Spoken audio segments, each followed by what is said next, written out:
話說蘇東坡有個朋友叫陳桂常，我唔係陳桂常，我係蘇東坡。你哋想認識陳桂常啊？得，冇問題。呢個就係陳桂常啦，佢怕老婆出晒名嘅。我唔怕你噶，佢梗係發緊夢啦，佢成日發呢啲夢嘅，而每次都係一樣，當老婆係獅子，然後打低佢，咁樣先至威瓜一陣啊嘛。啊，係啊，你哋梗係想見下佢老婆咧？嗱，呢個女人就係佢老婆柳氏。哦，原來係蘇大學士啊？乜你嚟咗咩？啊，係啊，係啊。桂常梗係仲喺度瞓緊覺啦，等我叫佢出嚟。陳桂常，你好快啲躝出嚟啦噃！嚟啦嚟啦，老婆大人，瞓到黃朝扮晏，話你聽啊，我而家出街，你唔好作怪啊，唔係咧我就對你唔客氣嘅，知道嘛？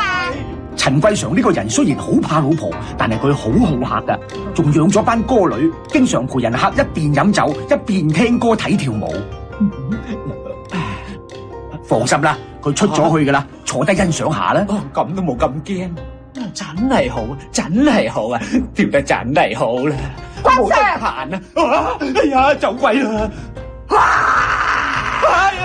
可惜我幫唔到佢，唯有送首詩俾佢啦。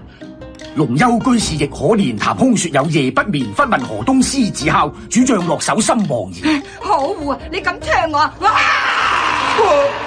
哎呀！記得關注再走哦。